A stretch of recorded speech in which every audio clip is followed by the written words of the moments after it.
Good morning, good afternoon, good evening, wherever you are.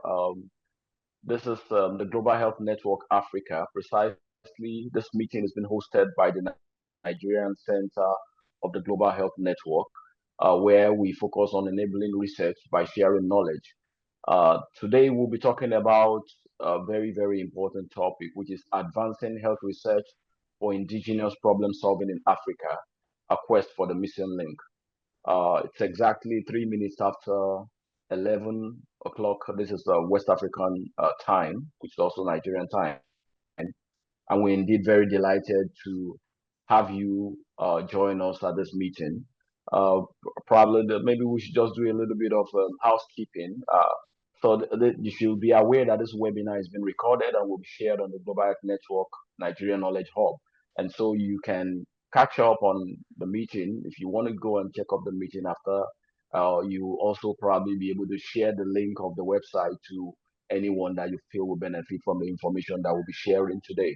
As you can navigate the closed captions function and select your language to have a real-time translation of the conversation. And of course, due to the number of participants, your video and microphone have been disabled, so you will not be able to have access to that. But when it's time for us to interact, we might allow you to have your video once you raise up your hand, and will allow you to be able to do that. Please feel free to use the chat function to introduce yourself, to report on any technical issues you might be experiencing from your end. And you can also use the question and answer, the Q&A function, to post questions and comments. You may do so anonymously if you feel like. So we will be going on right ahead into the meeting. My name is Ola Ibigbami. I'm the coordinator of the Nigerian Country Center of the TGHN. I am also a senior lecturer at the Department of Mental Health, the College of Health Sciences, Obafemi Awolowo University. And as we all know, the Global Health Network is a global network of individuals who are interested in research. And currently in Africa, we're in 4 countries in Africa, precisely Nigeria, Ghana, Rwanda, and Malawi. This meeting is being hosted by the Nigerian Country Center of the Global Health Network. And I'm pleased to have with us this morning, as the chair of this event, Professor Babatope Kolawole, who is the current provost of the College of Health Sciences, Obafemi Awolowo University, Ile-Ife, Nigeria. Indeed, we have received a lot of support from Professor Babatope Kolawole, and very soon he will be speaking to us as we go on in this meeting. Over to you, Professor Babatope Kolawole. Thank you very much, Dr. Ibigbami. It is indeed a pleasure. I consider it also a huge honor to chair today's inaugural meeting, TGHN Nigeria chapter. The Global Health Network, of course, as we know, it's quite interested and working tirelessly to strengthen research in indigenous populations and finding, through research, locally applicable solutions to challenges confronting these institutions and societies. It is therefore a commendable thing that TGHN is doing, and it's therefore also imperative that we do all we can to support this initiative. And this has been the attitude of the college and indeed the entire university. And that's why we consider today's meeting not only important, but strategic. And we're delighted at the takeoff of the Nigeria Center and it being domiciled with us here in Ile-Ife, which in Yoruba mythology is believed to be the source of the whole world. It is therefore explainable why we received this with so much enthusiasm. Only over the course of the past weekend, we received Paul and his colleague, Oxford, and the entire university management, Vice Chancellor, was excited to have them with us. We had robust discussions, we had sessions together. pointing to the future, the Nigerian chapter. It is not just only bright, but great. Therefore, early career researchers, young stars, and even mature researchers alike are keen into this, and the prospects are just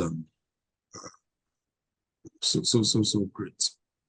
Once again, let me reiterate the commitment, not only of the College of Health Sciences, OAU, but the entire university management community to supporting and seeing to it that this initiative blossoms and realizes all its set objectives. We will leave no stone unturned in doing this. Let me also at this juncture acknowledge great speakers today. Professor Kanyaki, Deputy Vice Chancellor of Research, Innovation and Development at the Obafemi University here, has been scheduled to speak, but for some reasons, today's meeting is also clashing with the meeting of our governing council, where he also has to make presentations. So that is why he's unable to join us now. But we acknowledge and appreciate the contribution that Professor Joseph Osuji and Dr. Yeboah bringing to speaking on advancing indigenous research, through it finding solutions to indigenous problems. We know that these are seasoned experts in their respective fields, and we know they are going to bring the wealth of knowledge to bear, their wealth of knowledge to bear in today's symposium. We therefore stand to gain a lot what they'll be speaking to us, and I urge us to listen with rapt attention and take notes and see how we can move this discussion beyond talking to implementing what the recommendations, the recognition that will come out of our discourse this morning. Without much ado, let me warmly welcome all attendees, guests. So pleasant to and exciting to see that people have come Recording in progress. Recording in progress. Recording in progress. all over the globe to be part of today's event. Once again, you are warmly welcome, and wish us fruitful and successful deliberation, while also thanking our TGHN partners for anchoring and sponsoring and supporting today's meeting. At this point, I will be handing the phone back to Dr. Ibigbami to continue the moderation. Thank you very much, everyone, and God bless. Thank you very much, Professor Kolawole, for the support we have received from you. And I could recollect last week when we were in your office with Paul and Ashna, and then all the words of encouragement that you gave to us. And indeed, we're grateful to have you right behind us in all that we do. Thank you so much for what you do. And so we're moving on very quickly to listen to the conversation. Indeed, this is probably the first in a series of conversations. We'll be having the panel presentations from Professor Joseph Osuji and Dr. Solomon Obiri-Yeboah as the meeting goes on. And then currently, we have 81 attendees online, aside the 7 panelists. And indeed, we know that we have people from across different parts of the world. We had we had about 343 individuals who actually registered to be at this meeting. I could remember that Louis was telling us that we should hope to have like 20% of that. And I think indeed we've been able to achieve more than 20%. So indeed we are making progress. And we still look forward to many more people joining us in the meeting as we go on. I think it's also imperative that we also share the information that the global network in Nigeria is just the country center. The OAU is just the country center, and indeed we welcome everybody from all over Nigeria. Even if you're a Nigerian and you're outside Nigeria, you can be a part of the global health network, and that's why we're having a series of conversations that will bring us together to talk about the things that will indeed change the landscape when it comes to health research in Nigeria. So this morning, our first speaker will be Professor Joseph Osuji from the School of Nursing and Midwifery in Mount Royal University, Calgary, Canada. He will be speaking to us about bridging the gaps and leveraging indigenous knowledge systems in health research. Over to you, Dr. Joseph. Thank you very much. I really appreciate being part of this webinar. It is my pleasure to come home and present in the presence of some academics I really follow on my private ways. Ile-Ife has been a place I look forward to, a beautiful campus, and I served in that particular state. I also give special thanks to the TGHN Nigeria for inviting me today with the mission of building equity in health research by improving methods, building careers, and sharing knowledge. This is precisely what we need to build research in Africa. I'm also honored to speak alongside Professor Akani, who is unavoidably not able to present today, and Dr. Solomon. I also thank Professor Babatunde and the convener, Dr. Larawaju. It is my pleasure to be part of today's discussion. Now, some areas I would want to focus briefly in this discussion would be the current state of health research in Africa, some gaps, challenges, and opportunities. And I would pivot it to most of the issues, in my own judgment, are still the residual impact of colonialism, the role of indigenous knowledge in health research, and how can universities play a role to advance this. I will also give a snippet of an example from a few countries that have that I judge to be slightly ahead of us, ahead of Africa in terms of incorporating indigenous knowledge into their research. Already we know that Africa has made great strides over the past 20, 30 years in terms of research. The output is in upward trajectory, which is a very great news. The World Health estimates that we have in Africa as a region reduced the number of malaria, HIV-1, and diarrhea-attributed deaths by such very high percentages. There is also a sharp decline in under 5 mortality rates in Africa. The overall average healthy life expectancy in Africa rose by 3 years, which is the most significant increase of any other global region. So we're doing great. The gap between African countries with the highest and lowest healthy life expectancies also reduced from 27.5% to 27.5 to 22.0. Now, we would say kudos to research emanating from Africa, as well as research from other parts of the world, to achieve these great feats. According to the World Economic Forum, Africa, we still have a lot of capacity issues. In Africa, there are 20 health researchers per million.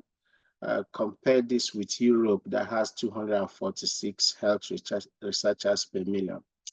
In Africa, 18% Africa accounts for 18% of the world's population, but we only account for 1 to 2% of global health research and innovation output.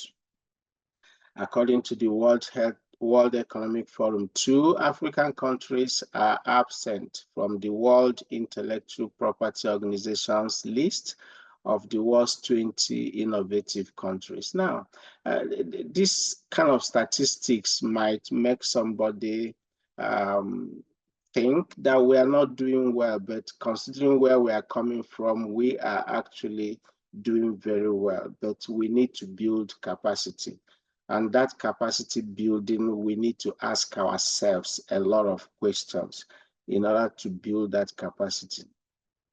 So a lot remains to be done, especially in terms of building our capacity, as well as integrating indigenous knowledge into our health research system.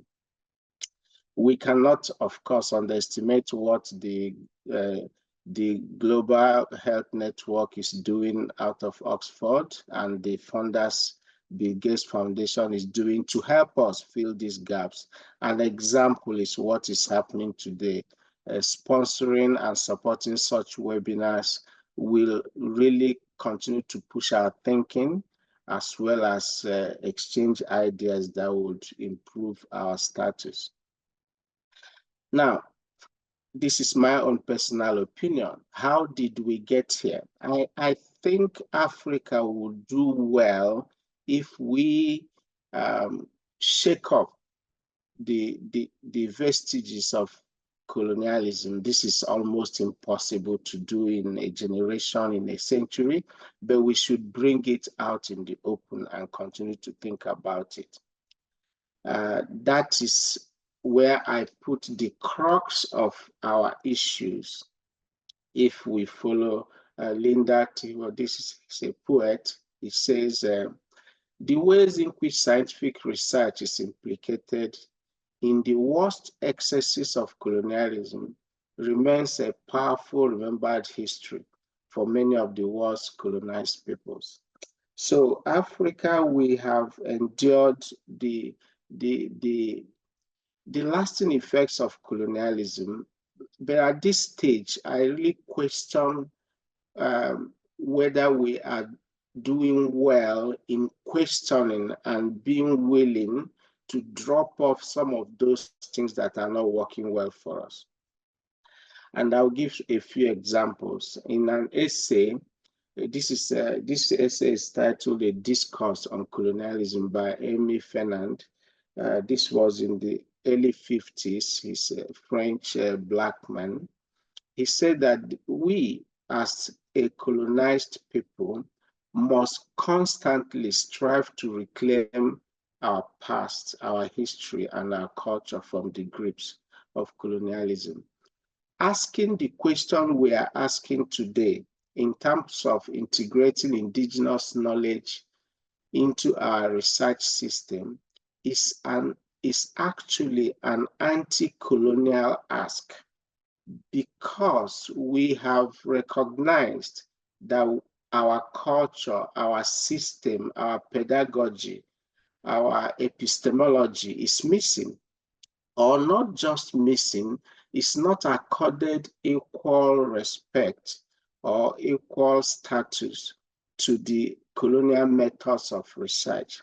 And I think if we are able to go back home and rejig our curriculum, then that empowers us to ask questions relevant to our region. And the best answers, the best ways to find answers to questions relevant to the indigenous region is to use indigenous ways of knowing and indigenous ways of being to conduct such research. Of course, we know that colonialism saw everything in terms of quantity and not quality. And then they passed on the epistemology that generally we classify them as modernism, which is dominated research process for many years. This is, we were sold that this is a superior way of conducting research, and therefore this is the gold standard, which is objectivism, which sees scientific knowledge as being gained solely through objective observation, measuring, quantifying, and predicting or generalizing. For many years, this has been the dominant approach to research. Some of us here who supervise graduate students, I'll see some grad students actually struggling to change their question, beautiful question for that matter, to be able to do a quantitative research when their question is best done by a qualitative approach. So this quantitative or objectivism that emanates from Popper's privileged view of scientific knowledge has been held to higher esteem for many years, even up to today in some circles. Of course, you know, when it comes to counting, quantifying, and generalizing, that implicitly excludes indigenous ways of knowing. We like storytelling. We have deeper connections to nature that we cannot actually count. So if we incorporate indigenous ways of knowing in our research, then quantitative approach becomes problematic for us.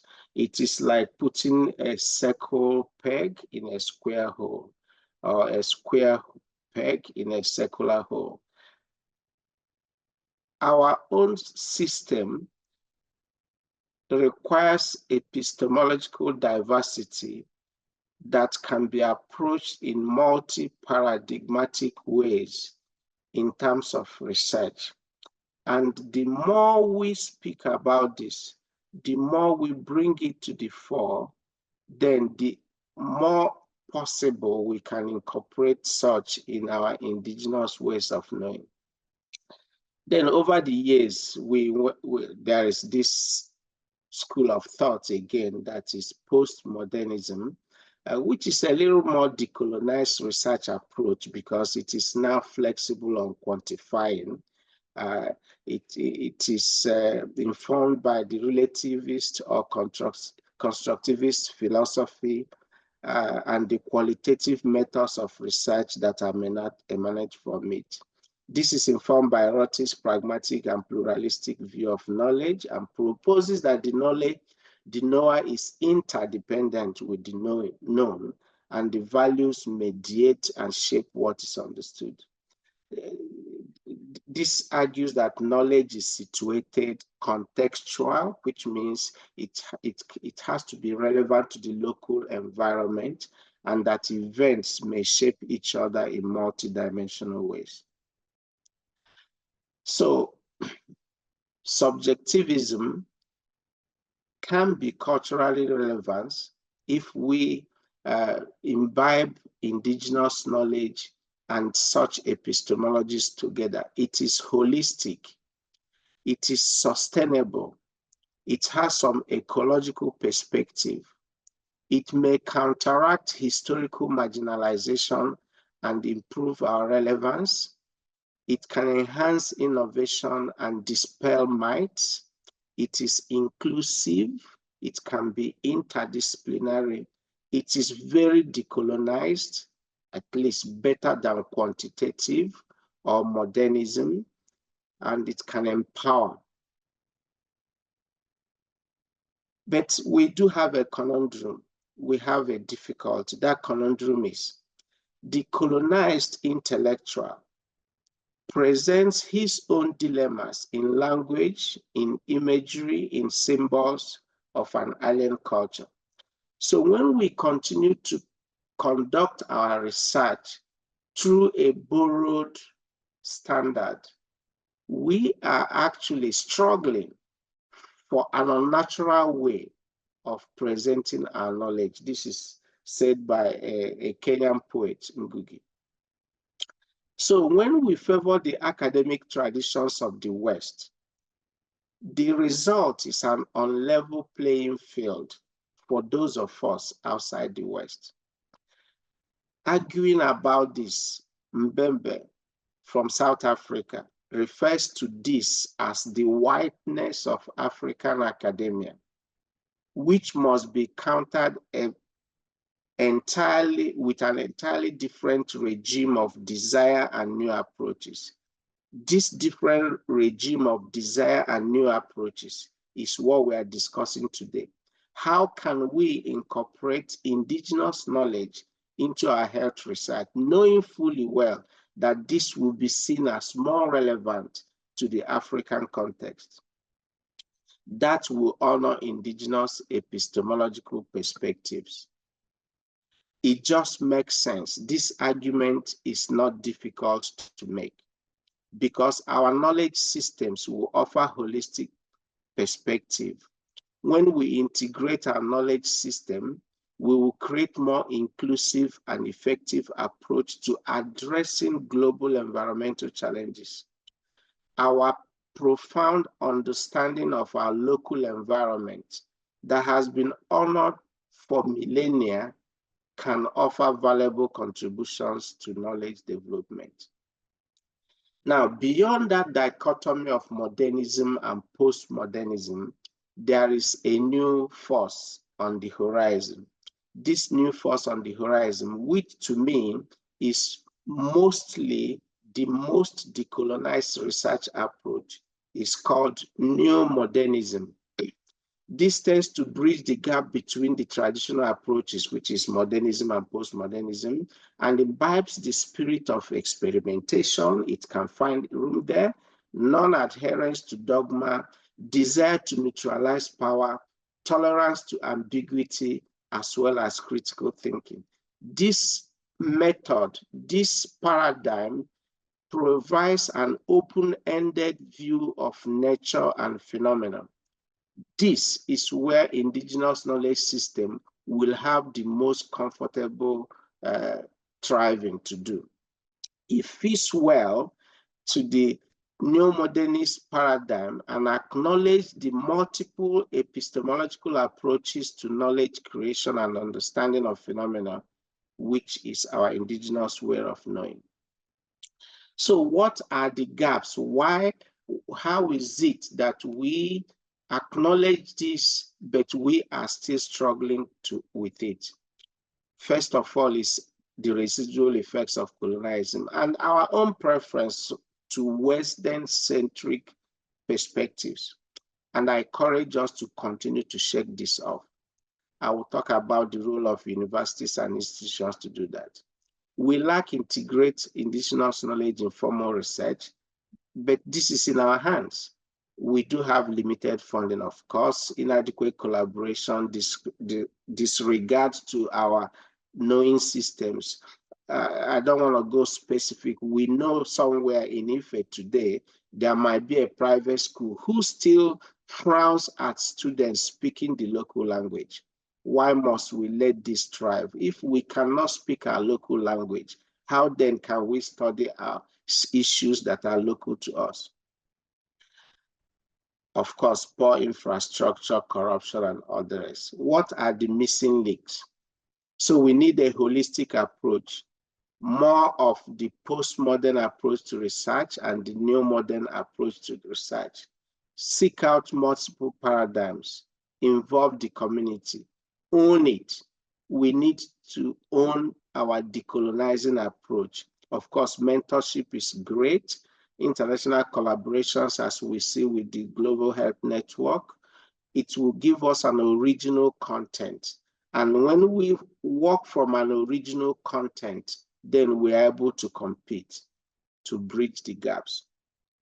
So I will move on towards conclusion of my presentation by reminding us about something. Modern universities have all been, they have all borrowed on the Humboldtian university model in terms of establishing itself. Of course, we have older models, but most modern universities copied from the Humboldt by a style of running a university proposed by Wilhelm Humboldt when he established the University of Berlin in 1810.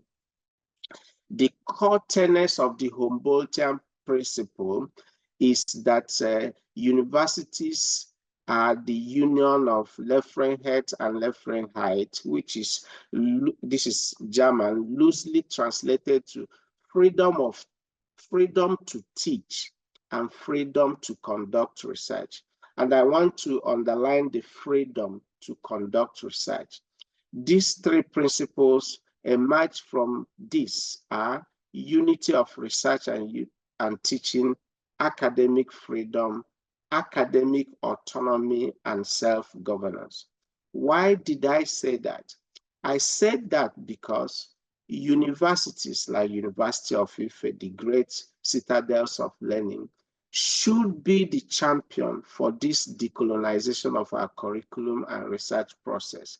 Because of that freedom they have been granted, freedom to teach and freedom to conduct research.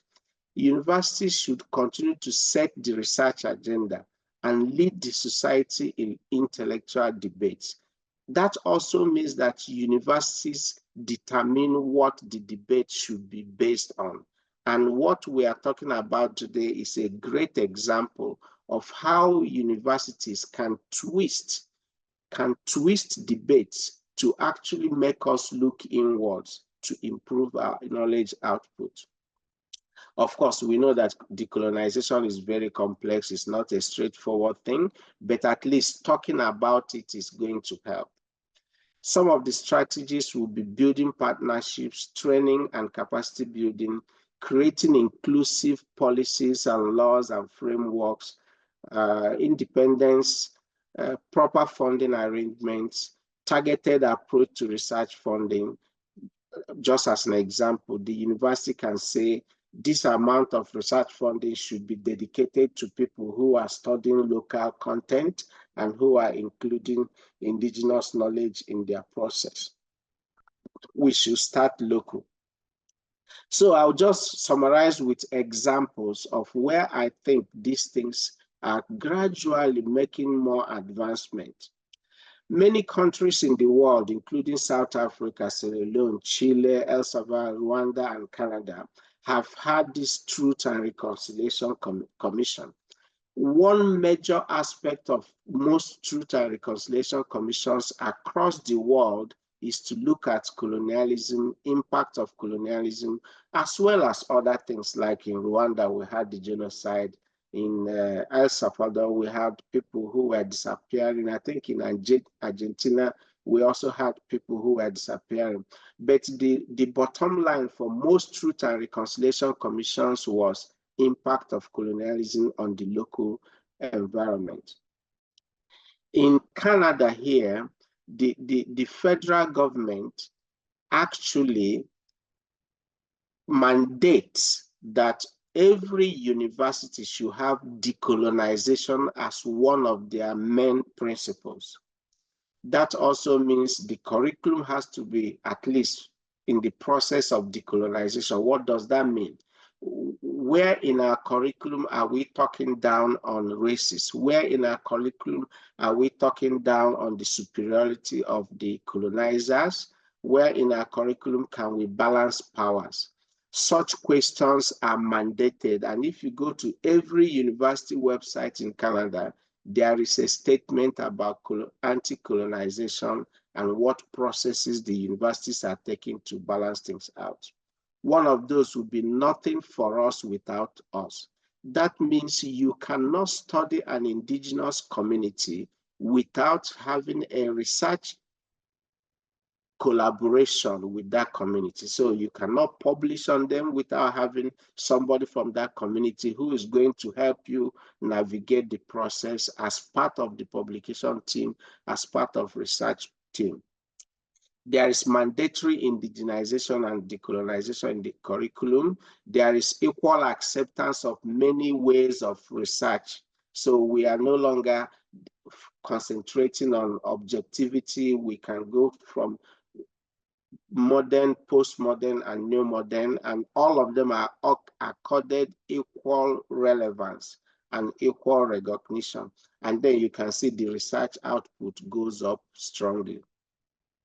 So those are some of the roles, and I will conclude with this. Decolonization of knowledge, especially in the academia, is about dismantling Eurocentric hegemony and creating space for diverse, dynamic, localized, and evolving knowledge systems to thrive. Chinua Achebe said something like, "Nobody can teach me who I am. You can describe parts of me, but who am I? Who I am and what I need is something I have to find out myself." This speaks to indigenous knowledge. This speaks to indigenous issues. Who else can speak better to them than me? I should have the capability to do that. So bridging this gap and leveraging indigenous knowledge in health research is left for us to do. African academics. This is not trial. I think it was in the Lord of the Rings that this big, beautiful, handsome guy said, do or do not. There is no trial. It is either we do this, incorporate indigenous knowledge, change our ways of research to profile ourselves to the world, or we do not. Lastly, African universities have the autonomy to determine their future and the future of knowledge.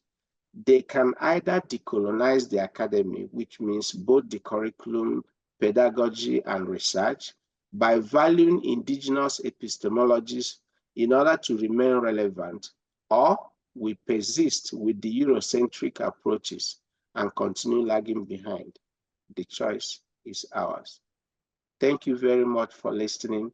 I really appreciate this opportunity to kind of twist our thinking a little bit on these issues. Thank you very much, Professor Osuji. I highly thought-provoking, and then indeed you've done justice to the topic, and it's really, really, indeed, it's quite stimulating to hear a conversation like this.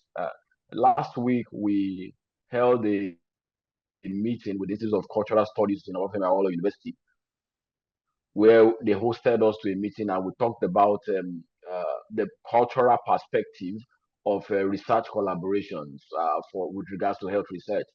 And a lot of the things that you're saying today is what was echoed at that meeting. The need for us to let our culture be at the fore of us in considerations for indigenization of research, so that we can really ask our questions and answer our questions and indeed show the world who we are and not allow people to tell us who we are. I know that there will be a lot of reaction from our audience, but I want us to just keep the questions coming. You can post your question in the Q&A box. You can even post it in the chat box. We'll look at them. I want us to just go straight into the next conversation that will be spearheaded by Dr. Solomon Obiri-Yeboah, who is the head of the Department of Oral and Maxillofacial Surgery and Community Dentistry from the School of Dentistry in Kumasi, Ghana. Over to you, Dr. Solomon. Thank you very much, and thank you for giving me this invitation. I'm really honored to do this presentation alongside with great professors. Thank you very much. I'm really, really honored. We'll go straight onto the presentation. Thank you very much. I will take another perspective of this, which is advancing health research for indigenous problem solving in Africa, a quest for the missing link. Prof have done a very good job. I will take us to another perspective, looking at it from the global context and how global research and local indigenous research, what the disparity is and what are the problems, and how we can also solve these problems or solve these challenges. So basically global research, between global research and local community needs, there's a big gap. Most of the time, global research is looking at certain big diseases and health issues, which sometimes might not be what the local or the indigenous people are actually facing. So sometimes the gap is there. A little from our national health policy in Ghana that was released in 2020. It was supposed to be from 2020 to 2024. So at the end of this year, a new policy will come out. But an excerpt from that policy say that yes, there has been a gradual increase in the healthy and well-being of Ghanaians, and the life expectancy as at 1990, which was 57 years, has gradually increased to 64 years.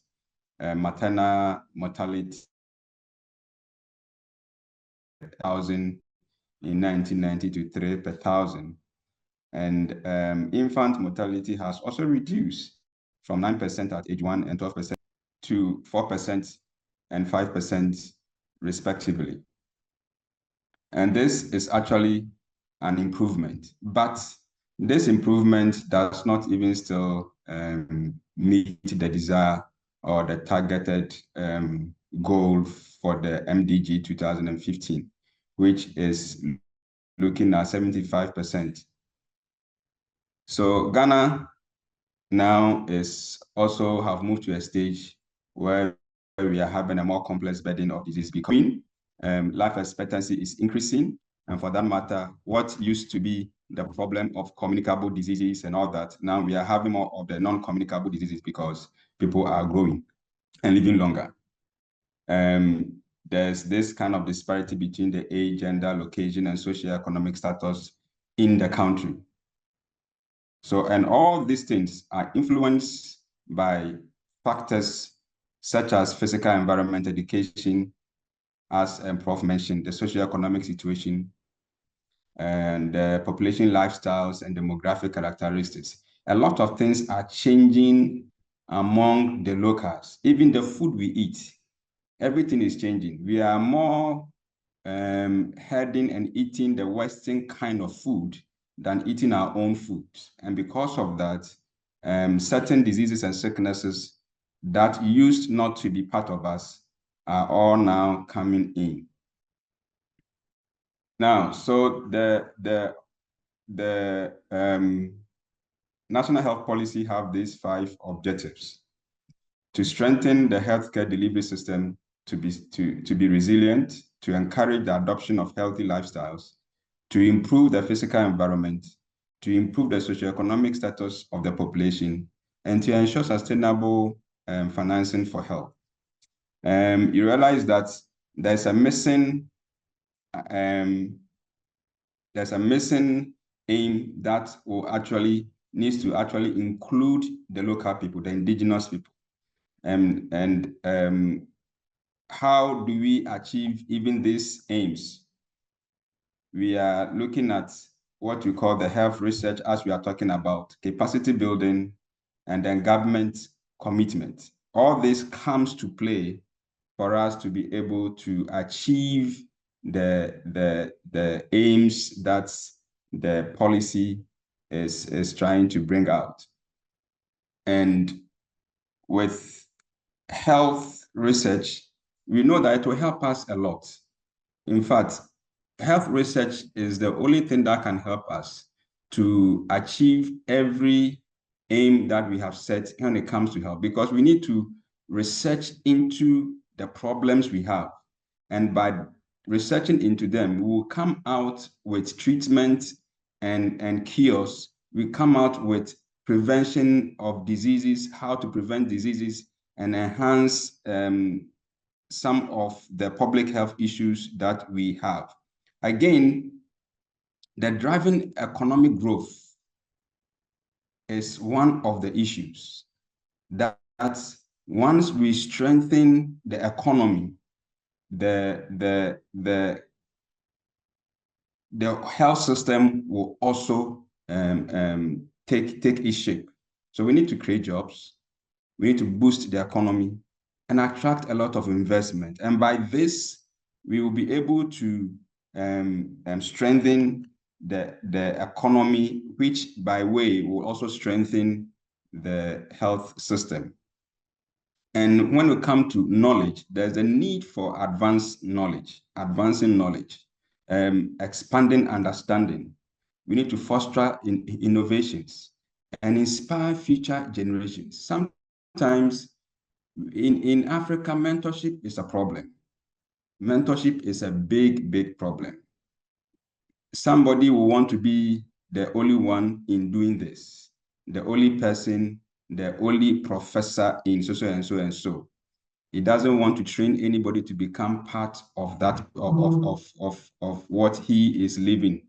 So that when he leaves, there's a big gap between what he was doing and what he has left. And there's no continuity that is going to go on. And this is one of also the problems. If we are able to do research, we should be able to train people, the new generation, to take over from us by doing research. We need to empower individuals and communities by improving quality of life, reducing health disparities, and empowering the patient.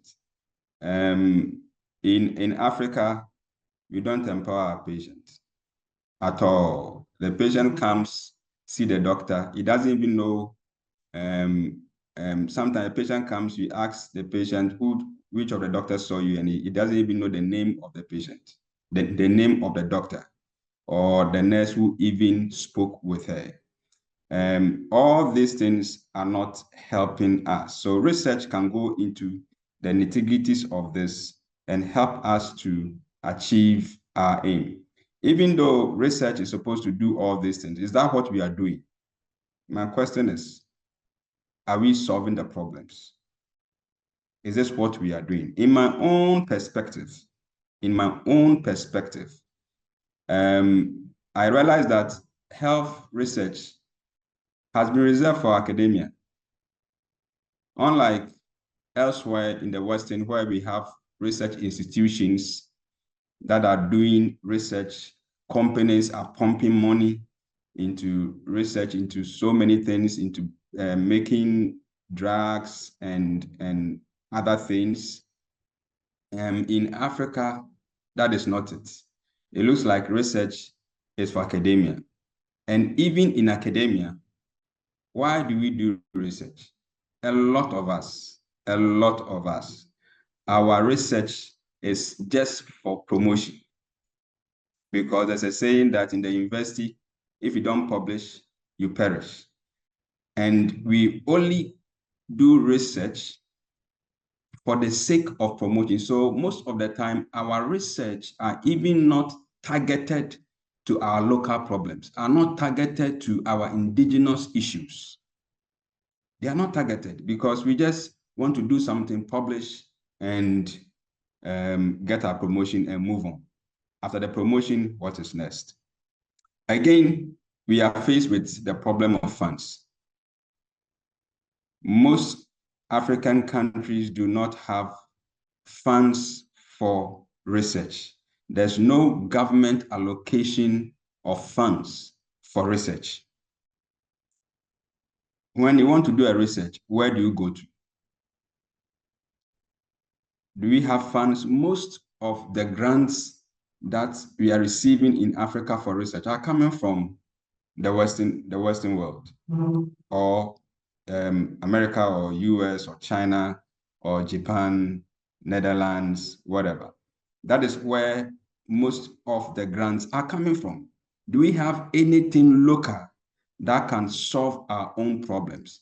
And those grants that we are getting, they are not grants to solve our indigenous problems.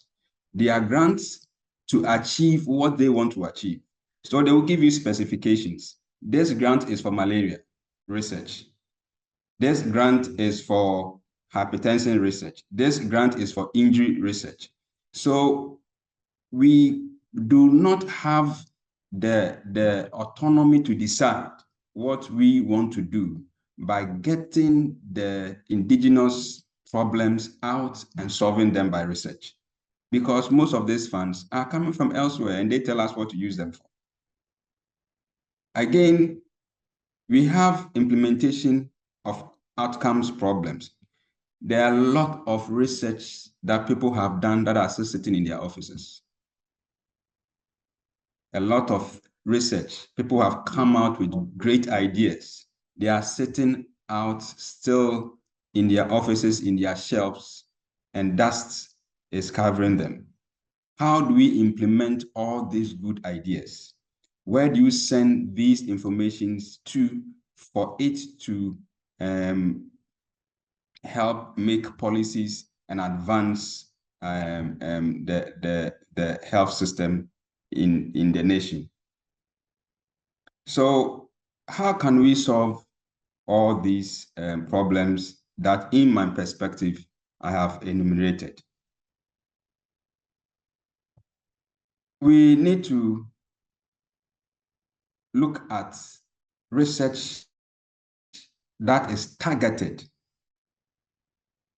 and prioritize local relevant research questions, foster partnership between global and local researchers, and include the community as well. Most of our research are not targeted to the indigenous people. There's this story about a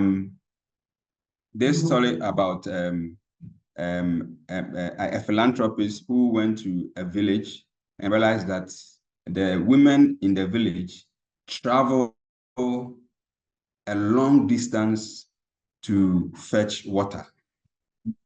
So this philanthropist thought that, oh, if I dug a well close to the community, it would be good for the women not to travel this long.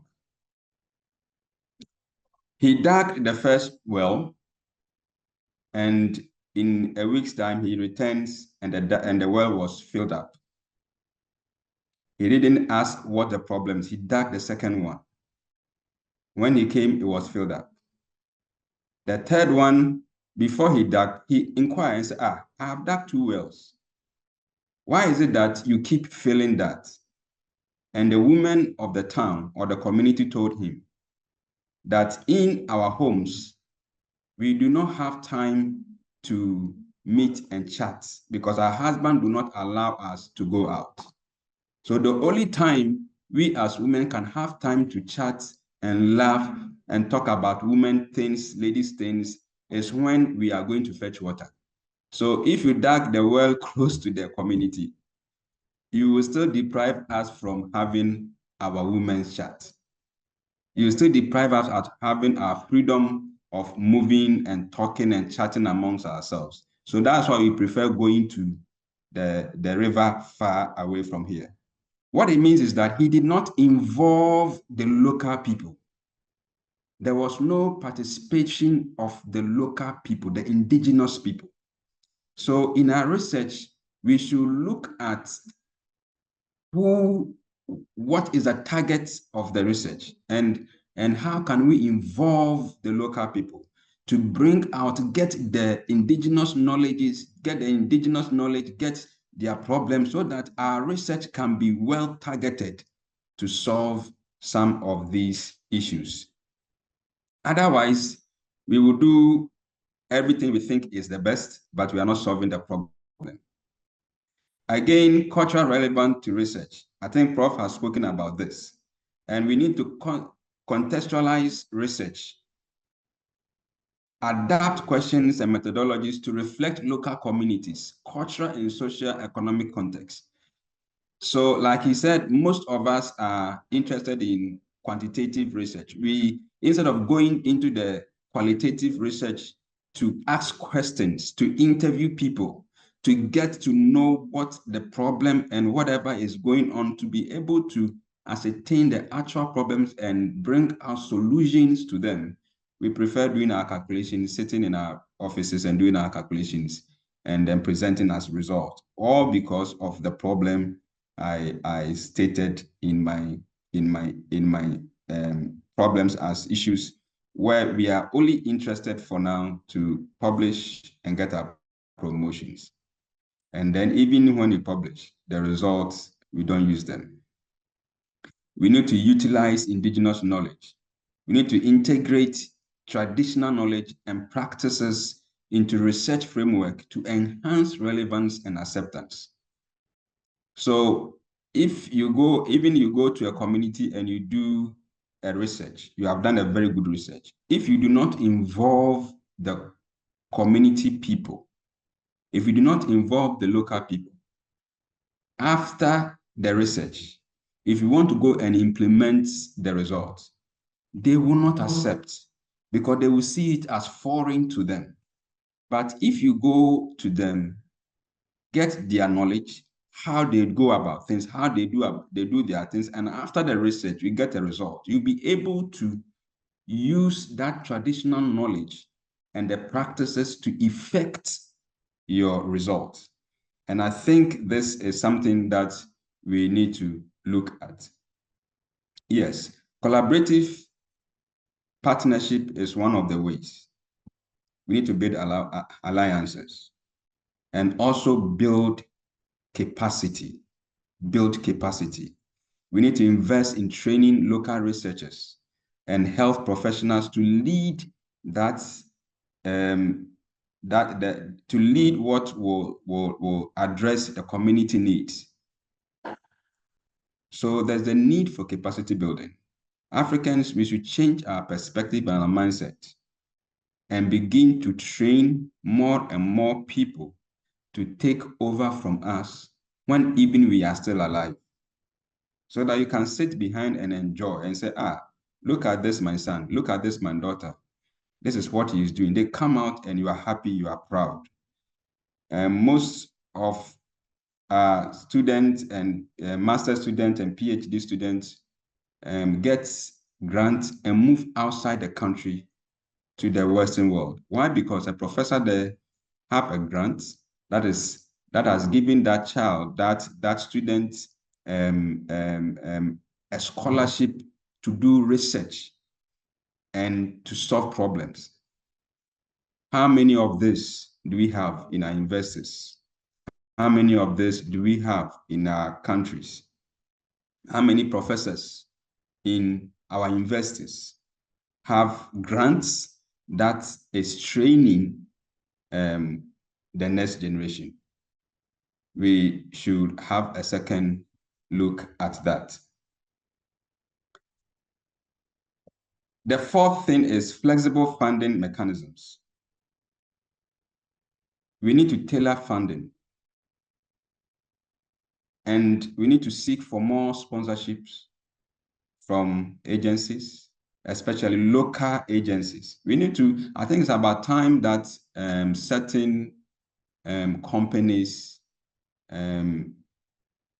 like the telecom companies who are making big money in Africa, it's about time that we move to them and tell them to support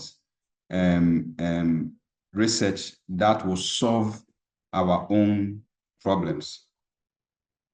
And we still need to look for these grants as well. But as much as possible, we should seek for these grants to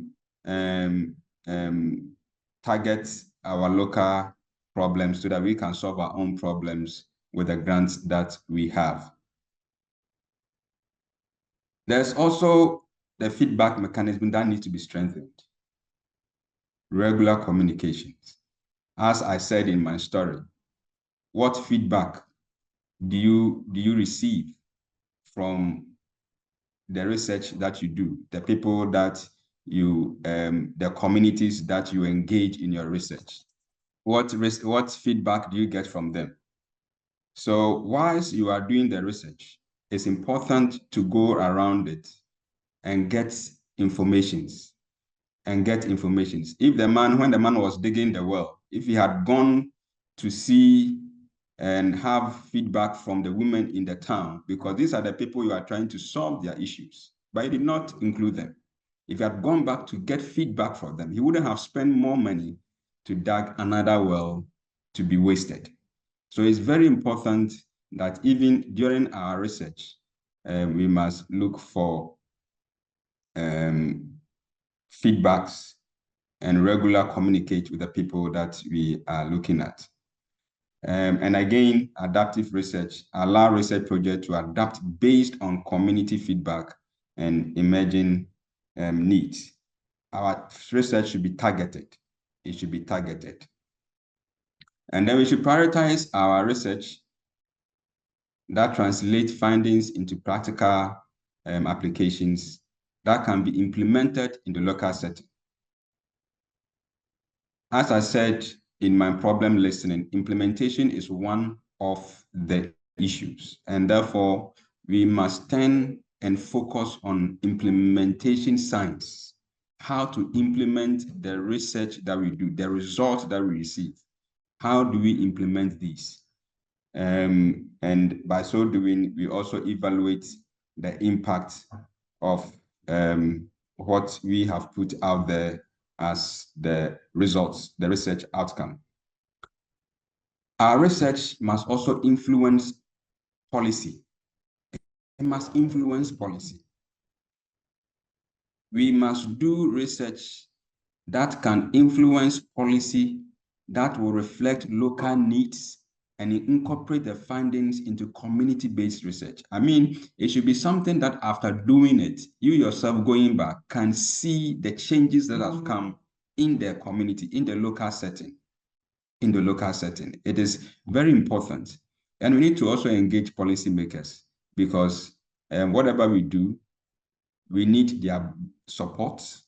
We need their power to support whatever we do, so that the research outcomes can be implemented well. How about data sharing? We need to promote transparency by sharing research data with local communities to foster trust and collaborations.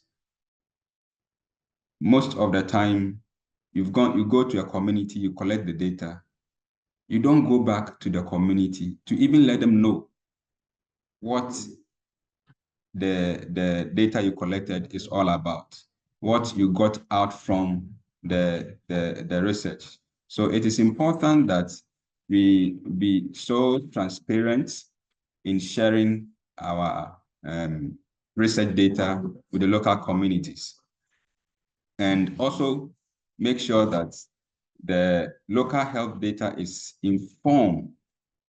will inform research priorities and ensure they are reflective on the community health issue. So looking at a community where you do your research in, it is important that whatever data you receive will be able to solve the problem of the community. And that is how we can advance our research to solve our own local issues and our own local problems.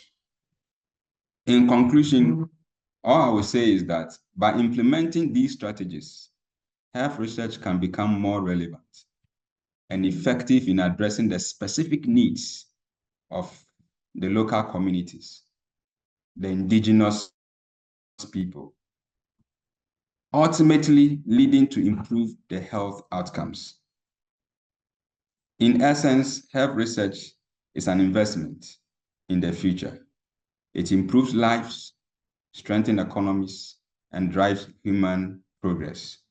By aligning the advancement in health research with local needs and priorities, we can accelerate the development of effective interventions, improve population health outcomes, and foster sustainable community development. And with this, I say thank you very much. Another powerful round of applause for our second speaker, Dr. Solomon Obiri-Yeboah. Thank you so much for another highly stimulating presentation. Indeed, we are very, very fortunate to have you on the platform with us today. I know we indeed have all been enlightened, and a lot of things keep resonating in my mind as I was listening to you. I just looked at the fact that you brought to the fore some of the things that the TGHN actually believes in. Currently, for many of us that might not be aware, there is an ongoing 1,000 challenge, and it's all about getting nurses, midwives, community health extension workers, anybody who is working in the field of health that are not core academic people, who are not researchers, to get them to be involved as leaders of research where they are working. And what it just entails is for you to just want to be involved in research, irrespective of who you are, and just localize your research within the community that you're working, and bring up the idea, and indeed you will get funded. And for many of us that might be interested in knowing more about that, you can go to the website of the TGHN to just have a look at. You can even type it in Google, just say 1000 challenge TGHN, and you will see a lot that some people are doing and still open. You can jump on board and know that you don't have to be a lecturer to be a researcher.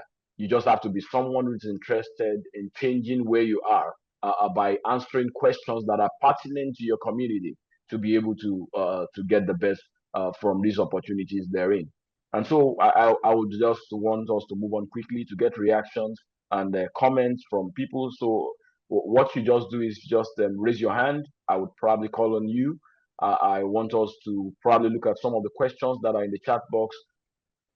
We have a question from, I think, pharmacist that did doing Oyawusi. It says he has a question for Professor Solomon Yeboah. Says, sir, what is the best research model to adopt in hospital-based research targeted on patients and quality healthcare delivery? What is the best research model to adopt in hospital-based research targeted on patients and quality healthcare delivery? And there's a second question, how do we improve interprofessional collaboration among the healthcare providers in hospital settings when it comes to hospital research work? That question is for you, Professor Solomon Yeboah. Please, can you just go right ahead to answer the question? Okay, thank you very much. The first one, I believe that for a hospital-based research that will be able to bring out both what the client or the patient needs, and also be able to bring out, improve upon what is going on. A qualitative will be the best, but I will also go for a combination of the two, qualitative and quantitative approach research. The second question, please. Says, how do we improve interprofessional collaboration among the healthcare providers in hospital settings when it comes to... Oh, yes. Okay, so how do we improve interprofessional relationship? Good. I believe that it all boils down to how it's human relationship, number one. Number two, we should be able to know where we end and where somebody starts. What I mean is we need to move into a multidisciplinary type of comprehensive type of care for our patient. And by so doing, if I am a maxillofacial surgeon, I am doing a maxillofacial, let's say I am doing a jaw resection and I need to take a fibular flap. I know that even though I am trained to be able to take the fibular flap, my best is with the head. Who is best or well specialized with the leg? Maybe the general surgeon or the plastic surgeon, orthopedic surgeon. So why don't I bring in the orthopedic surgeon in that perspective? And by this, we bridge that gap and collaborate to taking care of our patients and also doing research together. So you are doing a research that may span through maybe 3 or 4 disciplines. Yes, you can go to the website and get other research and other articles and other things, but it's better you collaborate with other people in different disciplines who will bring their knowledge. For instance, let me give another example. I'm doing a research on still a maxillofacial tumor. As a surgeon, I can describe the anatomy, I can describe the signs and symptoms and how I will go about resection it. But there's a pathologist somewhere who, after resection it, I will give to the pathologist for the pathologist to explain and look at the histology of it. There's another person who is a radiologist who will look at the radiology aspect. Yes, I can read CT scan. Yes, I can read X-ray, but there's someone who is more specialized in reading the CT scan and can give me more explanations and more into that. So why don't I bring all these people? So I think that to answer this question, we should move into multidisciplinary kind of care and research than research approach. Thank you. Thank you very much, Professor Yeboah, for that brilliant response to the question. We have another question from Nuhu Mohammed, and he says, "Thank you for the wonderful presentation." And is asking, he says, snake envenomy is a long-time indigenous problem, and shortage of anti-snake venom has been a serious challenge. How can TGHN help and facilitate researchers that can encourage local productions of anti-snake venom using our local or raw materials like herbs? This is from New Mohammed from Snake Bite Treatment and Research Hospital, Kaltungo, Northeast Nigeria. I don't know if Professor Joseph could answer that. Yeah, I think specifically, I think probably. Okay, yeah. Yeah, probably Yes, that please question. go ahead. Yeah, probably that question was directed to the TGHN, but I can speak generally about that. You see, one of the challenges that we are still presented to is I think it is more appropriate to say, I want to do a study on this. What are the questions I have? Once you have your questions, that question determines what approach you can use to answer the question. If we turn it around and say, I want to study this, then you go to approach first. You may likely not get to the question you really wanted to ask. But if you start from, this is the question I have, then what approach can I use to do a good job in answering the question? That approach can be quantitative, qualitative, whatever, case study, but the approach comes from your question. So let's go back to the snake venom. And Dr. Solomon has spoken about interdisciplinary research. There is absolutely no alternative for that in health research because we never approach health from one angle. Actually, in my university, if you have a major health research and you are a solo researcher, your chances of funding is almost zero. Because it just doesn't make sense. You cannot be the referee as well as the footballer all at the same time. So automatically, you are expected to present an interdisciplinary view to whatever you want to study. That's when it makes impact. So let's go back to the snake venom thing.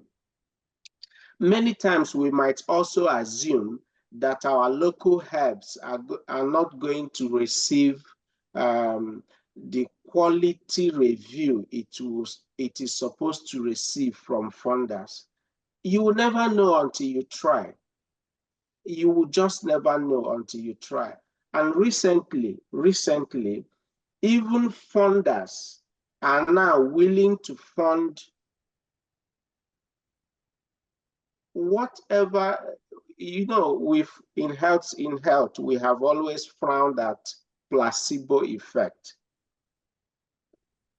Placebo effect can be funny, but I now know funders who are willing to fund you so long as the placebo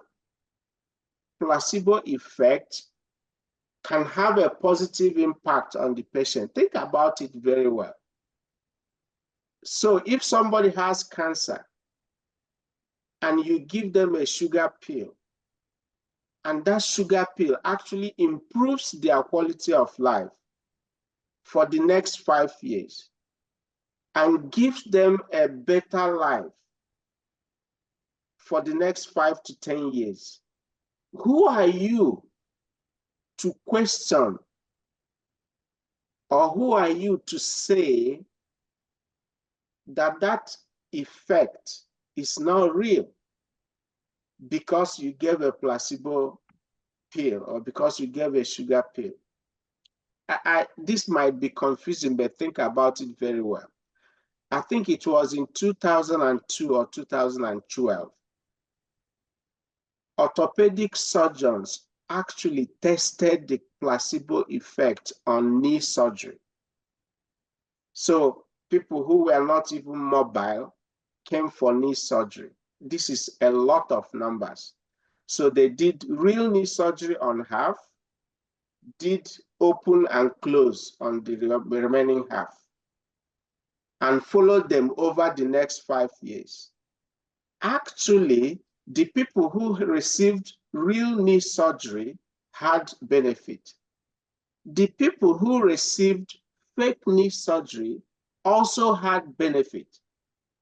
And actually, this came out after 2 years of one of these people who were not able to walk before the surgery, but was now playing lawn tennis, was now doing long walks, and believed they had a good knee surgery, but they were relieved for the next 2 to 3 years. Now, question, do you think that relief is real? Yes, if it is not real, he couldn't have been playing tennis with it.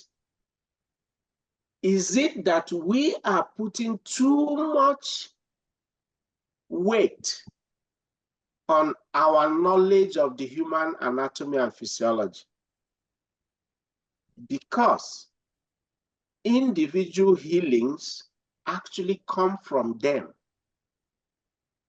Many times, not from what you gave. This might also be a little confusing. So let's bring it back to the snake venom. Why not we go study what is in that herb? If that will help us make the argument for funding, why not? If we see that herb saving a lot of lives, why not we use that as a backup for the ask for the funding? I think it is thinking quantitatively that confuses us a lot when we start questioning content instead of what the patient is telling us. In nursing, we like to talk about illness rather than disease, because disease is pathophysiology. Illness is human experience of disease. And you can see there's a big difference here. So 2 people can have hypertension, one drug will not work for both, because the human experience of illness differs. So if we look at that herb and we're able to go study what it contains, or use what it does in people to make the argument for funding, I think it is possible that we might still get funding. Do not be afraid that you won't, but make the argument. Tell the funder how much the community has depended on that herb, how many people it has helped in the past. Some funders may not even ask you the content, and they'll fund it, so long as there is a benefit human experience from it. I just want to say one more thing before I stop. The 1,000 challenge Dr. Ola mentioned, that is great, especially when you're talking about nurses and midwives. Just, I think it was last year, we wrote an editorial that was arguing that practitioners of health, research questions can also come from practice. And it is those questions that come from practice that actually have the greatest impact on the patient, rather than me sitting in my office and thinking out questions. So when we have research questions from practice, that actually makes a double whammy impact on the patient, more than the questions that come from the academic. So I actually added that reference in my presentation. Maybe worth reading too. Thank you so much. Thank you so much, Professor Joseph. I think I will just add this information. Last week, the team that came from Oxford actually visited Gombe, and they went to the snake. We're going to extend our capacity towards them over there. And what we're planning to do is to probably pay a visit to the place and determine how we can help them with regards to research. Paul and Ashna that came from the UK already have some ideas on some of the options for research with regards to helping them with their data and so many other things. And so I can assure you that very soon you will hear from us after we submit our reports and we have all the plans outlined. So indeed, TGHN is planning something formal as form of research for the center in Gombe. We have the hand of, I think we have two attendees that have their hand up. Let me just, Louis, can you just help me out with the people whose hands are up? Probably you unmute them. You can get there before me. Sure, I've just done that, Ola. So Shaibu and Matthew, maybe let's take a question from Shaibu first, please.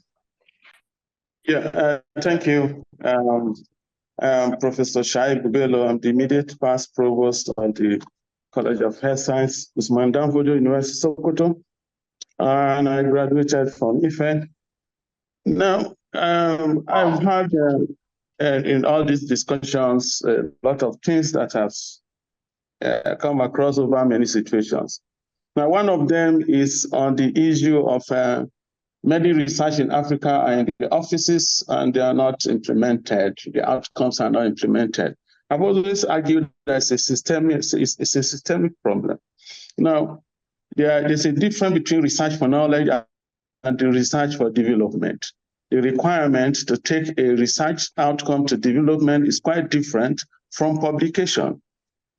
This is because development requires a lot of investment of people's money, and they are interested in having a good outcome at the end of the day. That is a product. From evidence, we know that if you start with 1,000 products, for example, when it goes through the development chain, you tend to have like around 3 to 10% success. So this would suggest that taking a single research outcome through the development process would be risky. Secondly, we know that 50% of researchers cannot reproduce their own results, and up to 60% of research out there cannot be reproduced by other scientists.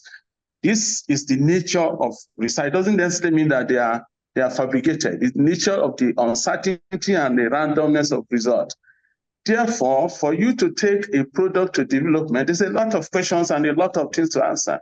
Because of the system and the lack of funding and difficulty of getting funds, people tend to go for research that are easier to reach, cheaper because most people spend their out-of-pocket money on research. And therefore, such type of research are not even good for development at initial. So there's a system problem that unless we solve that, we are still going to have a lot of research that are targeted mainly at developing papers and developing knowledge, not for development. For you to get a research, you have to have it designed from the beginning for development. Now, that is one of the issues.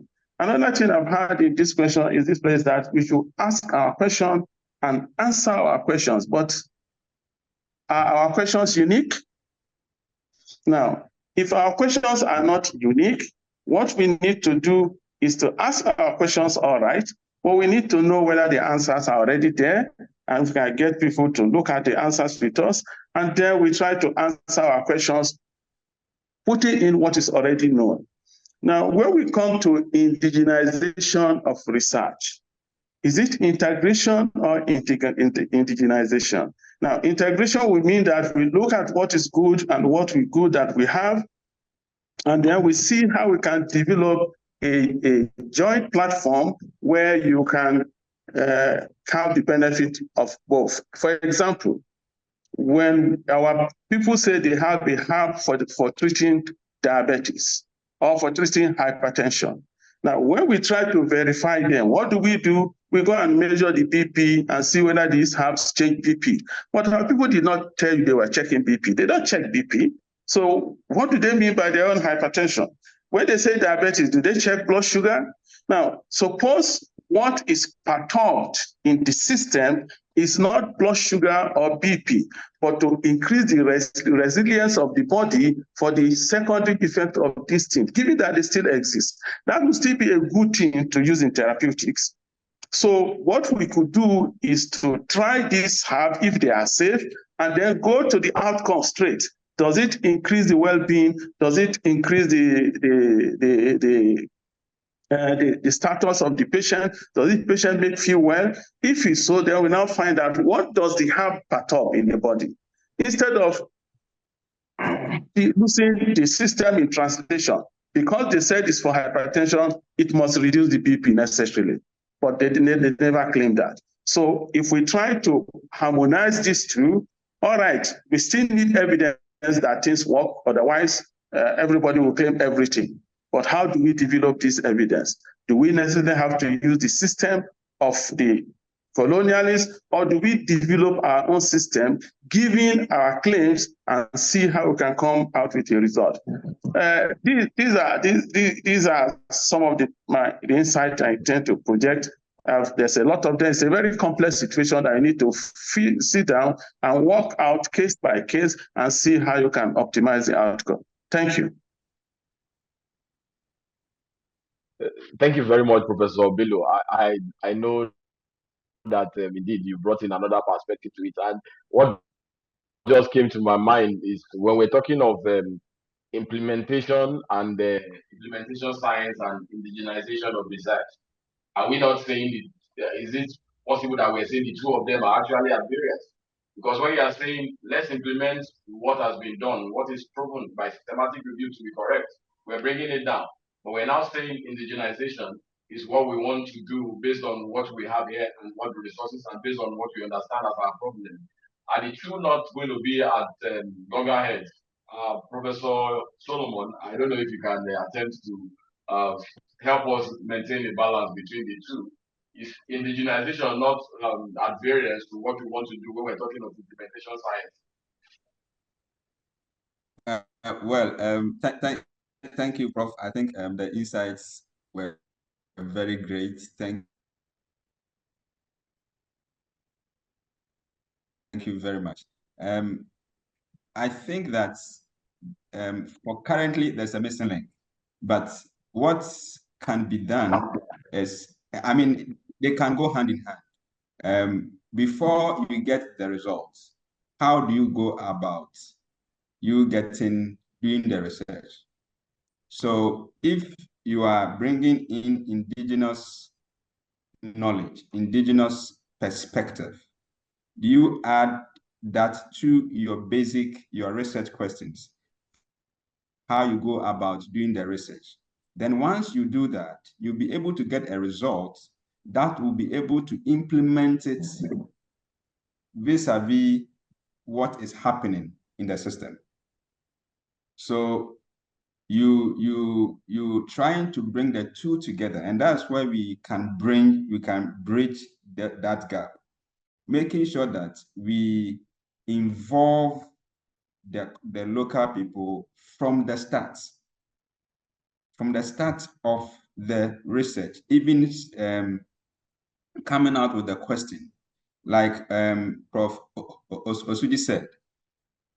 If the research question is coming from the people, it's coming from the indigenous people, it's coming from what is happening locally, then the research can be more targeted. With that, the implementation can also be more targeted. So I think that is how we should look at it. I don't know if Prof. Osuji will add something to it. Okay, Prof. Osuji, you want to say something on this as well? No, I think Dr. Solomon said it all. Thank you so much, Dr. Solomon. Okay, so I will just want Matthew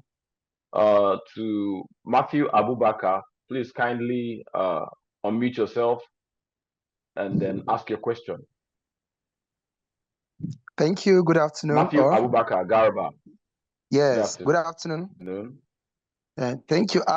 My question is not far or comments from what Prof. Bello just commented on. I'll start with a comment. Thank you very much for the presenters. Specifically, my question is targeted towards our contribution towards Professor Solomon Obiri's presentation. Yesterday, I was having lectures with my postgraduate students, and I was telling them on the need, if research actually is aimed at solving problem. We've actually had a lot of research here done, especially I'm from Maiduguri here, and we've done a lot of research that for once, I've never seen any of this research being implemented. In fact, I made a statement yesterday to them in the course of lecture. I said, when our students are done, undergraduates, they will snap a picture with their project. They will say it is done and dusted. And of the truth, if you go to our cupboards and other places, you see the project is actually dust. It's dusted. It has never found implementation. I asked myself, is there no reason why we are actually doing research, at least even if it is expensive to actually develop others, to implement others? There are some that does not really require expenses for it to be implemented. Why should a whole lot of research done for more than a decade? All the only place they could find themselves is either in the archive or they'll be published somewhere in abroad. And the researcher now will pride themselves in go to the Google, check my Google Scholar, check my H index, and that is just the pride. And but within the community, the problem is still there, and it will continue to be there. And it is it's worrisome for me. And so yesterday we had an extensive debate about it.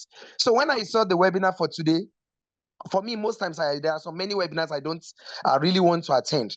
But on seeing this webinar, it was like, man, these challenges you brought up yesterday, what you feel is an issue today, is what this webinar seeks to address. So when Dr. Solomon, Professor Solomon was actually presenting to me, he was actually speaking my mind. Sir, we need to change the system.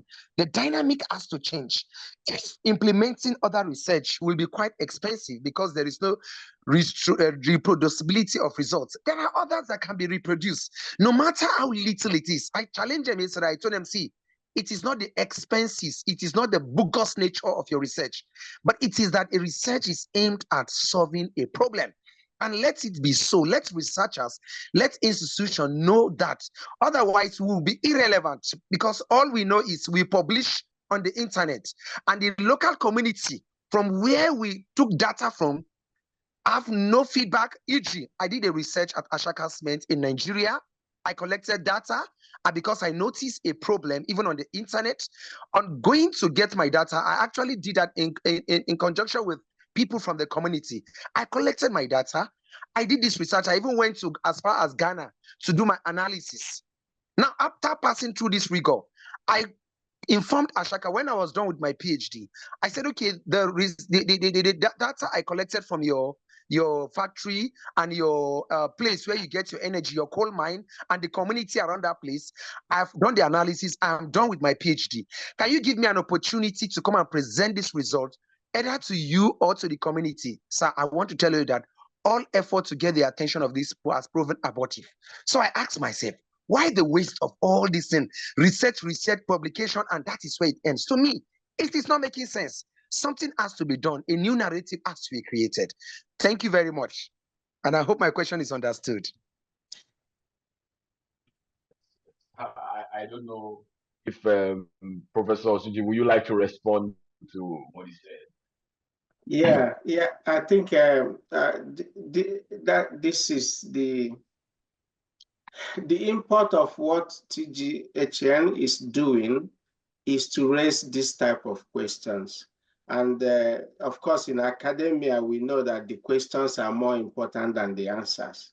We actually want you to raise more and more questions. What Dr. Abubakar has said is the ongoing conundrum we have about research. Although we also have to be very careful about doing one research and implementing one research. That can also be a recipe for disaster sometimes. So we just have to be careful about that. But are we implementing enough? Absolutely no. Can we do better on that? Absolutely yes. Thank you. It's like having, you know, I have a few grad students, and you will always read this. One PhD student somewhere who is a beginner will say, my research findings will change policy. I'm sure many of you have read that in your students' proposal. And I keep, you read that, you smile. Do you know what it takes to change policy? And probably you do this one research and you think the world is going to change. It doesn't work like that. Before the world changes, other people will say the same thing over and over and over again, and then we try it, and then we change the policy or change the world. So we have to look at it in a balanced format. If the research is specific to a particular community, looking at development, looking at local content, then it's so easy to implement right away. But if the research has a more global context, a more wider implementation, I think it will be very, very dangerous to look at implementing just one study because it has found something. So, but the questions he raised are absolutely on point, and we should all be thinking about that. Thank you so much. Thank you very much, Professor Joseph. Let me just see other questions that we have on the chat box. Someone is asking if we'll be able to give out the slides. Well, I don't know if our speakers are willing to release their slides. If we have their consent, why not we would share the slides. But I can assure you that the entire webinar will be posted on the TGHN NG platform on our website, and you will have access to this entire proceeding, which also includes the slides. So please, you will get that by email after the event.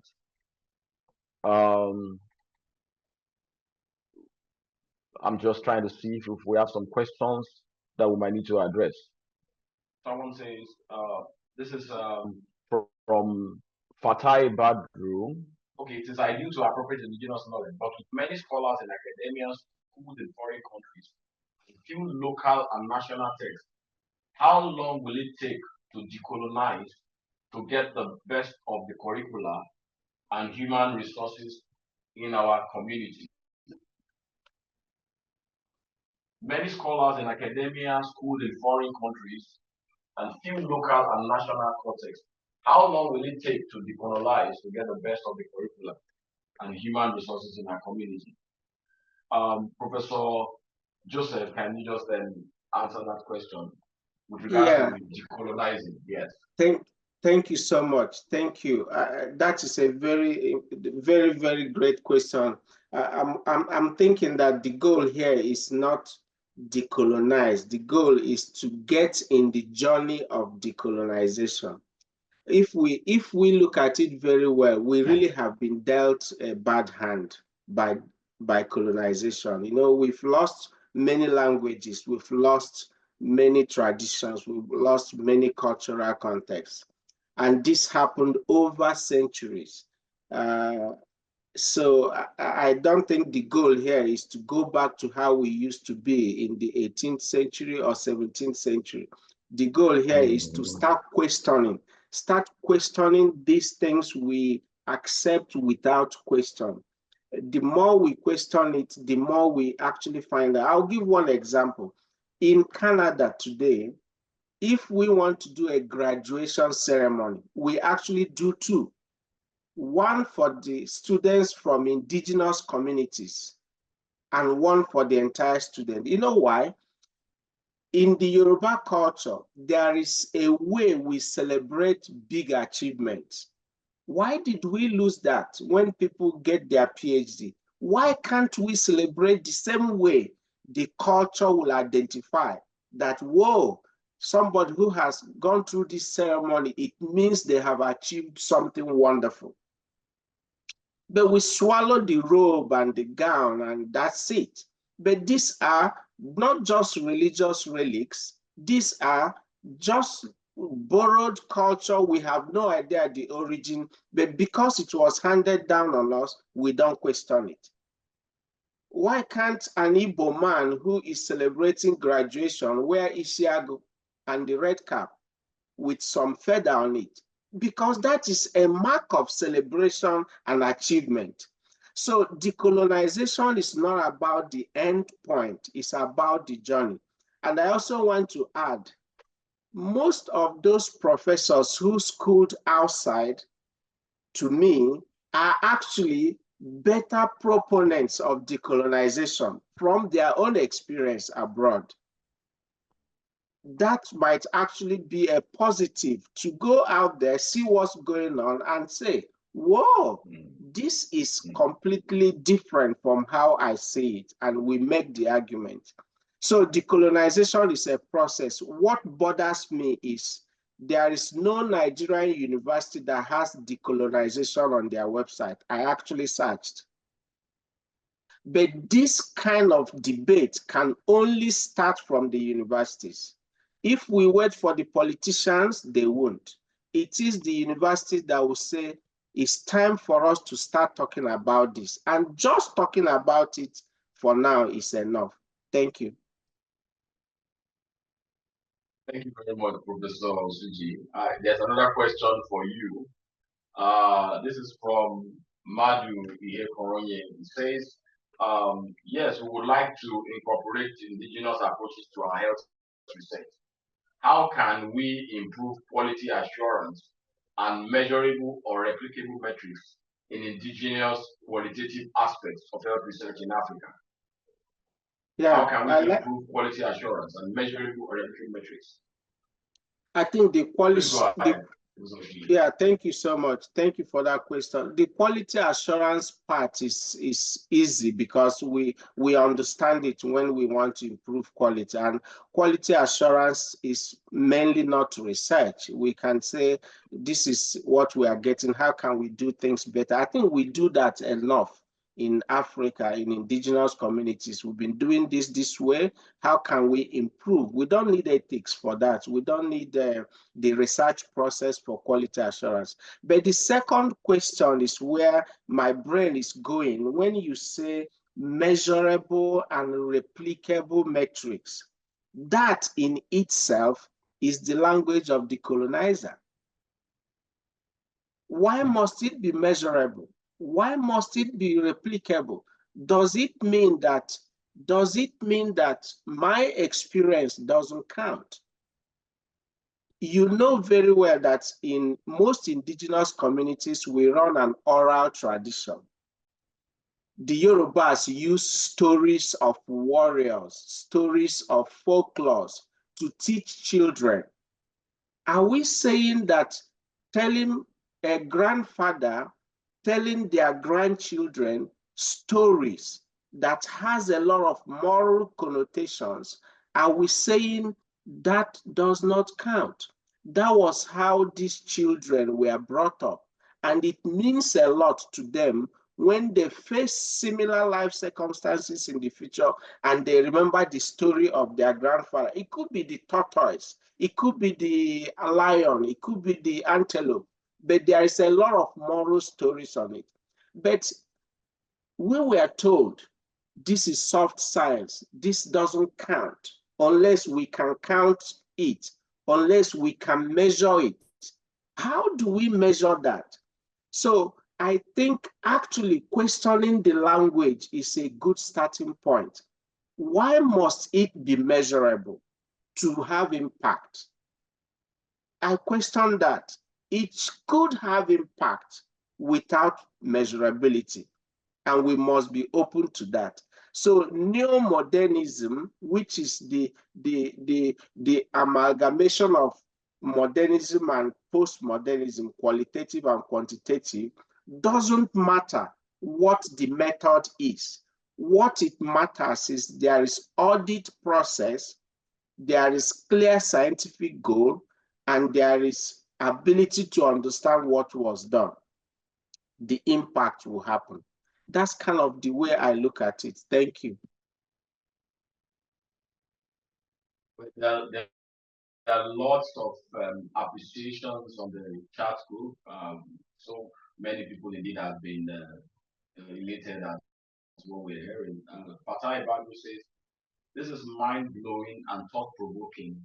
Dismantling Eurocentric epistemological hegemony is desirable, but who will bear the cat with a lot of resource constraints in our climate? Indeed, we have a lot of resource constraints, but that should not limit us in actualizing our goals when we come together. There is also another comment. Dr. Madu says, your succinct and clear presentation is highly appreciated. We also have a comment from, yes, Mrs. Mary B. Farin. She says, thank you, Professor Osuji, for the thought-provoking presentation. Conducting research with indigenous people requires ethical frameworks,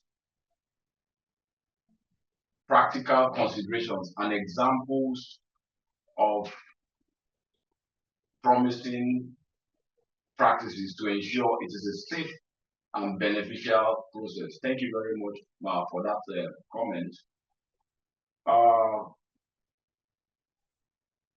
Jonathan Jato says, I'm enjoying this. Research must be targeted at solving problems than achieving individual promotions.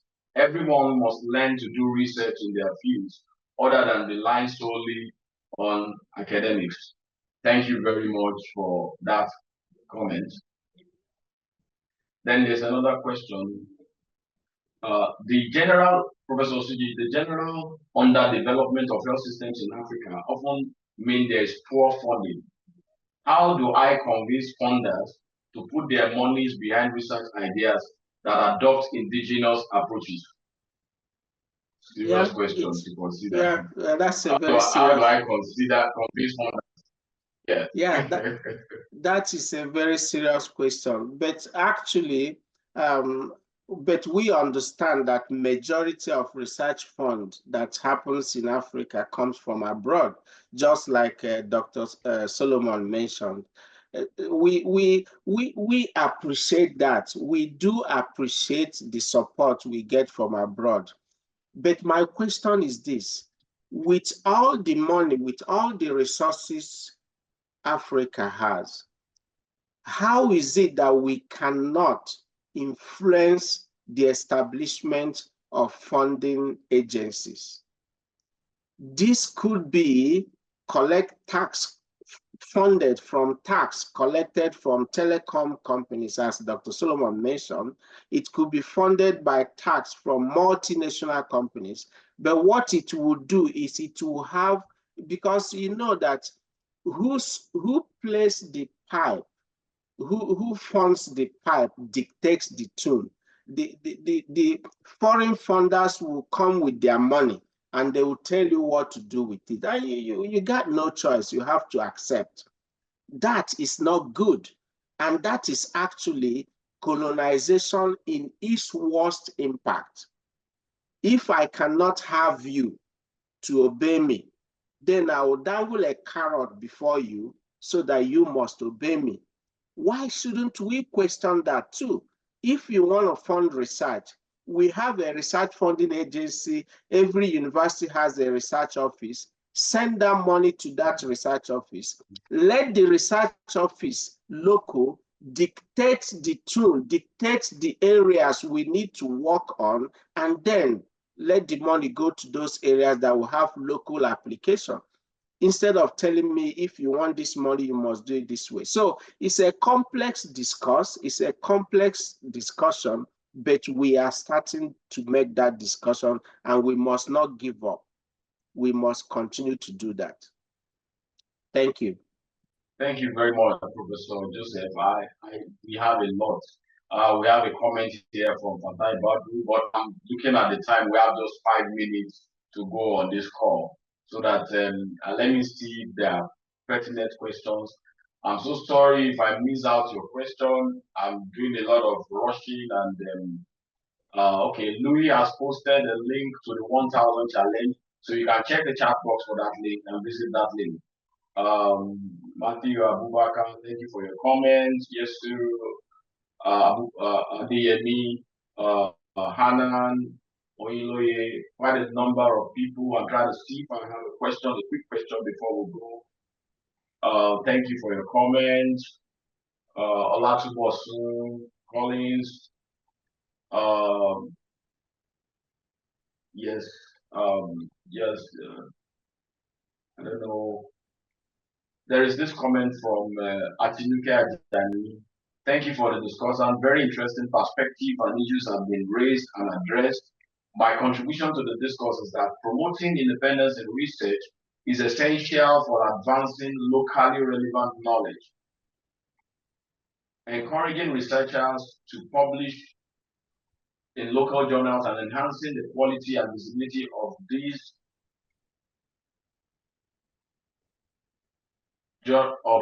journals play a crucial role. The shift will promote academic equity and diversify the global research landscape, making it more inclusive. There's a lot of comment there. I'm just keeping ahead. I'm so sorry I might not be able to read everything. Thank you very much. Just a quick one to give you some information. This webinar has been packaged by the steering committee of the Global Health Network, the Nigerian Country Center. And that includes myself as the coordinator. The head of the webinar team is Dr.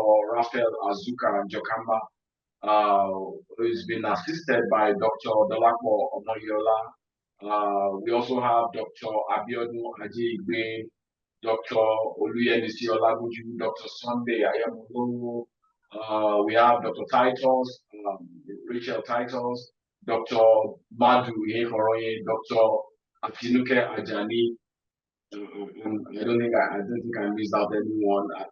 We have a team of 10 members of the steering committee now, and we also have our mentors who have supported this webinar.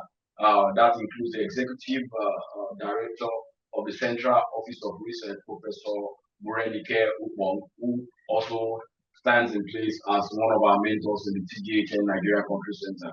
We also have Professor Wale Adisa, who is also one of our mentors of the Nigerian Country Center.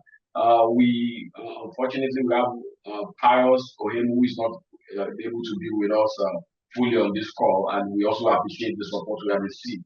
And also, indeed, from Louis, who has been our IT guy, making everything happen the way it's supposed to be.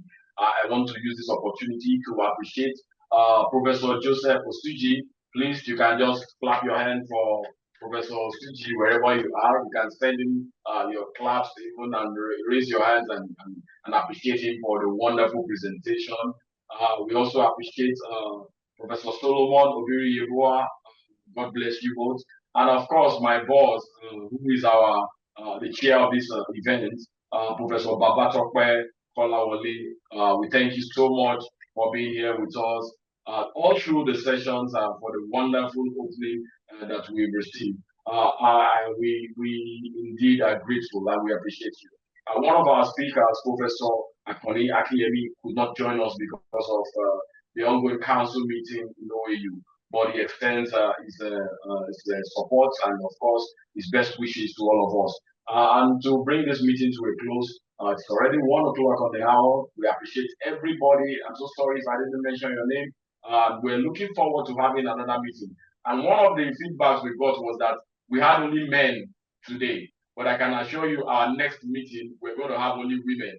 So to balance it up for this meeting, we'll make it up indeed for our women. And we thank our women for who joined us on this meeting. We had over 100 participants from all over Africa and even beyond. We thank you so much. And at this junction, we would like to just say that's the end of the meeting. And we look forward to having you at our next webinar that will bring up much more stimulating conversations. Thank you, thank you, thank you. Eshekubo to say it in Yoruba language. It means that next time when we call you, you will come. Thank you very much.